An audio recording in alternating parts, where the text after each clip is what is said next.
ലാ തംനഉ ഇമാ അല്ലാഹി മസാജിദ് അല്ലാഹ് എന്ന് സാധാരണയിൽ സലഫികൾ പെണ്ണുങ്ങളെ ജുമുഅ ജമാഅത്തിന് കൊണ്ടുപോകാൻ വേണ്ടി പറയാറുള്ള ഹദീസാണ്. ആ ഹദീസിന് ഇമാം ഷാഫിഈ റളിയല്ലാഹു അൻഹു വെച്ച അർത്ഥം, എല്ലാ പള്ളിയെ തൊട്ടും നിങ്ങൾ പെണ്ണുങ്ങളെ തടയരുത്. അങ്ങനെ എല്ലാ പള്ളിയെ തൊട്ടും നിങ്ങൾ പെണ്ണുങ്ങളെ തടഞ്ഞാൽ അവരൊക്കെ മസ്ജിദുൽ ഹറമിനെ തൊട്ട് തടയേണ്ടി വരും. വലില്ലാഹി അലന്നാസി ഹിജ്ജുൽ ബൈത്തി, ആണാണെങ്കിലും പെണ്ണാണെങ്കിലും മസ്ജിദുൽ ഹറമിൽ അവർക്ക് തവാഫ് ചെയ്യാൻ വേണ്ടി ഉംറ ചെയ്യാൻ വേണ്ടി വരേണ്ടതുണ്ട്. അതുകൊണ്ട് എല്ലാ പള്ളിയെ തൊട്ടും തടയരുത് എന്നാണ് ആ ഹദീസിന് ഒരർത്ഥം. അപ്പൊ ആ പറഞ്ഞതിൽ നിന്ന് തന്നെ മനസ്സിലായി മറ്റു പള്ളികളിൽ നിന്ന് തടയാം. ഈ ഹദീസിൽ നിന്ന് ഇമാം ഷാഫി റളിയല്ലാഹു അൻഹു മനസ്സിലാക്കിയത് മറ്റു പള്ളികളെ തൊട്ട് പെണ്ണിനെ തടയാം എന്നാണ് ഇമാം ഷാഫി റളിയല്ലാഹു അൻഹു പഠിപ്പിച്ചിട്ടുള്ളത്.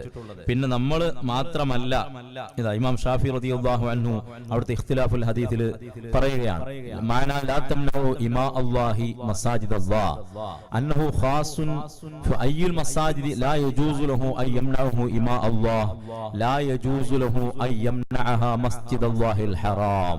ഇമാം ഷാഫി റളിയല്ലാഹു അൻഹു പറയാണ്, ഈ ഹദീസിന്റെ അർത്ഥം മസ്ജിദുൽ ഹറമിൽ നിന്ന് പെണ്ണുങ്ങളെ തടയരുത് എന്നാണ്. കാരണം മസ്ജിദുൻ നബവിയെ തൊട്ട് തന്നെ നബി സല്ലല്ലാഹു അലൈഹി വസല്ലം നിങ്ങൾ പള്ളിയെ തടഞ്ഞിട്ടുണ്ട് പെണ്ണുങ്ങളെ. ഉമ്മു ഹുമൈദി സായിദി റളിയല്ലാഹു അൻഹ നബി സല്ലല്ലാഹു അലൈഹി വസല്ലം തങ്ങളോട് വന്നിട്ട് സമ്മതം ചോദിക്കുന്നു, നബിയെ അങ്ങയുടെ പുറകിൽ മസ്ജിദുൻ നബവിയിൽ വന്ന് നിസ്കരിക്കാൻ എനിക്ക് ആഗ്രഹമുണ്ട്, ഞങ്ങളെ ഭർത്താക്കന്മാരെ ഞങ്ങളെ തടയാൻ, വന്ന് നിസ്കരിച്ചോട്ടെ എന്ന് ഉമ്മു ഹുമൈദ് എന്ന് പറയുന്ന സ്വഹാബി വനിത നബി സല്ലല്ലാഹു അലൈഹി വസല്ലം തങ്ങളോട് സമ്മതം ചോദിച്ചപ്പോൾ നബി തങ്ങൾ അന്ന് വന്നോ എന്ന് പറയല്ല ചെയ്തത്, നീ നിന്റെ വീട്ടിൽ പോയി നിസ്കരിച്ചോ, നിനക്ക് അതാണ് ഉത്തമം എന്ന് പഠിപ്പിച്ചത് മുഹമ്മദുർ റസൂലുള്ളാഹി സ്വല്ലല്ലാഹു അലൈഹി വസല്ലം. അപ്പൊ പെണ്ണിനെ ഒരു പള്ളിയെ തൊട്ടും തടയരുത് എന്നാണ് ആ പറഞ്ഞ അർത്ഥമെങ്കിൽ നബി തങ്ങൾ പറഞ്ഞതിനെതിരെ നബി തങ്ങൾ തന്നെ ചെയ്തു എന്ന് വരേണ്ടി വരും. എന്ന് മാത്രമല്ല, ഈ ഹദീസിനർത്ഥം ജുമുഅ ജമാഅത്തിന് വേണ്ടി പെണ്ണുങ്ങൾ പള്ളിയിൽ പോകണമെന്നല്ല. ഈ ഹദീസ് കണ്ട ഇമാം ഷാഫിഈ റളിയല്ലാഹു അൻഹു വളരെ വ്യക്തമായി രേഖപ്പെടുത്തുന്നുണ്ട്, വലം നഅലം മിൻ ഉമ്മഹാത്തിൽ മുഅ്മിനീൻ ഇംറഅതൻ ഖറജത് ഇലാ ജുമുഅത്തിൻ വലാ ജമാഅത്തിൻ ഫീ മസ്ജിദിൻ. ഉമ്മഹാത്തിൽ മുഅ്മിനീനിൽപ്പെട്ട അവരാണല്ലോ സ്ത്രീകളുടെ മാതൃക, നമ്മുടെ ഉമ്മ അവരാണ്.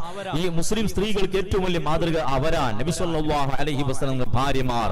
അവരിൽ ഒരാൾ പോലും ജുമുഅക്കോ പള്ളിയിലുള്ള ജമാഅത്തിനോ പുറപ്പെട്ടു പോയിട്ടില്ല.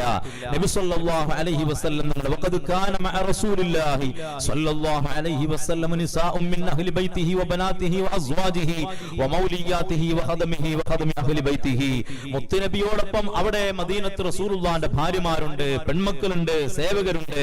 ഫമാ അലിംതു മിൻഹുന്ന ഇംറഅതൻ ഖറജത് ഇലാ ശുഹൂദി ജുമുഅ. നബി തങ്ങളുടെ ഭാര്യമാരിൽ ഏതെങ്കിലും ഒരു ഉമ്മ, നബി സല്ലല്ലാഹു അലൈഹി വസല്ലം തങ്ങളുടെ പെൺമക്കളിൽ ഏതെങ്കിലും ഒരു മകൾ ജുമുഅക്ക് പങ്കെടുക്കാൻ പോയതായി എനിക്കറിയില്ല. ഈ ഹദീസ് അറിഞ്ഞ ഇമാം ഷാഫി റളിയല്ലാഹു അൻഹു ആണ് പറയുന്നത്, ആ ഹദീസിന്റെ അർത്ഥം അവർ പള്ളിയിൽ പോകണമെന്നല്ല. എന്നിട്ട് ഇങ്ങനെ പറയുകയാണ്, അവര് രാത്രിയോ പകലിലോ ജുമുഅക്കോ ജമാഅത്തിനോ അവർ പോയിട്ടില്ല, ഖുബാ മസ്ജിദിലേക്ക് പോയിട്ടില്ല. നബി സല്ലല്ലാഹു അലൈഹി വസല്ലം തങ്ങൾ പോവാറുണ്ട് എന്നിങ്ങനെ വിശദമായി പറഞ്ഞിട്ട് അവിടുന്ന് പറയുന്നു, വമാ അലിംതു അഹദൻ മിൻ സലഫിൽ മുസ്ലിമീന. മുസ്ലിമീങ്ങളെ സലഫിൽ ഒരാളെയും എനിക്കറിയൂല. മുജാഹിദുകളെ കുറിച്ച് പറയല് സലഫികൾ എന്നാണ്, അഥവാ സലഫിന്റെ മാർഗത്തിലുള്ളവർ എന്നാണ് പറയാറുള്ളത്. ഇമാം ശാഫിഈ റളിയല്ലാഹു അൻഹു പറയുന്നു, മുസ്ലിമീങ്ങളെ സലഫിൽ ഒരാളെയും എനിക്കറിയൂല. അമറ അഹദൻ മിൻ നിസാഇഹി ബിഇത്യാനി ജുമുഅത്തിൻ വലാ ജമാഅ. അവരെ ഏതെങ്കിലും ഒരു ഭാര്യയോട് ജുമുഅ ജമാഅത്തിന് വേണ്ടി വരാൻ കൽപ്പിച്ചതായിട്ട് മിൻ ലൈലിൻ വലാ നഹാരിൻ, രാത്രിയിലോ പകലിലോ, വലൗ കാന ലഹുന്ന ഫീ ദാലിക ഫദ്ലുൻ. അങ്ങനെ പെണ്ണ് പള്ളിയിൽ വന്ന് ജമാഅത്തിൽ പങ്കെടുക്കുന്നതിൽ, ജുമുഅ പങ്കെടുക്കുന്നതിൽ വല്ല പുണ്യം അവർക്കുണ്ടാകുമായിരുന്നുവെങ്കിൽ അമറുഹുന്ന ബിഹി, അവർ കൽപ്പിക്കുമായിരുന്നു, അവർ അതിന് സമ്മതിക്കുമായിരുന്നു. എന്ന് മാത്രമല്ല, ഹദീസിലുണ്ട്, സ്വലാത്തുൽ മർഅത്തി ഫീ ബൈതിഹാ ഖൈറുൻ മിൻ സ്വലാത്തിഹാ ഫീ ഹുജ്റതിഹാ വസലാത്തുഹാ ഫീ ഹുജ്റതിഹാ ഖൈറുൻ ഫീ മിൻ സ്വലാത്തിഹാ ഫിൽ മസ്ജിദി അവിൽ മസാജിദി എന്ന് നബി സല്ലല്ലാഹു അലൈഹി വസല്ലം തങ്ങളിൽ നിന്ന് ഹദീസ് വന്നിട്ടുണ്ട്. പെണ്ണിനെ അവളെ വീട്ടിൽ വെച്ച് നിസ്കരിക്കലാണ്. ഈ പറഞ്ഞ ഹദീസിന്റെ തന്നെ ഭാഗിയായിട്ട് ചില ഹദീസ് ഗ്രന്ഥങ്ങളിൽ ഉള്ളത് അത് സ്വഹീഹാണെന്ന് മഹാന്മാരൊക്കെ പറഞ്ഞിട്ടുണ്ട്. വബുയൂതുഹുന്ന ഖൈറുൽ ലഹുന്ന, സ്ത്രീകൾക്ക് പള്ളി വീടാണ് നിസ്കരിക്കാൻ ഉത്തമം എന്നുകൂടെ ആ സ്വഹീഹ ഹദീസിന്റെ ബാക്കിയായിട്ട് മഹാന്മാർ പറഞ്ഞിട്ടുണ്ട്. അതുകൊണ്ട് ആ ഹദീസ് ഒരിക്കലും മഹാന്മാർ അതിന് പല വ്യാഖ്യാനങ്ങളും നൽകിയിട്ടുണ്ട്. അതിന് വ്യാഖ്യാനം നൽകാൻ ഏറ്റവും അർഹനായ ഇമാം ഷാഫി റളിയല്ലാഹു അൻഹു പറഞ്ഞ അർത്ഥം അത് മസ്ജിദുൽ ഹറമിനെ തൊട്ട് തടയരുത് എന്നാണ്. അല്ലാതെ വേറെ ഒരു പള്ളിയിലേക്കും തടയരുത് എന്നോ അവിടേക്ക് അവർ വരണം എന്നോ അല്ല എന്നർത്ഥം.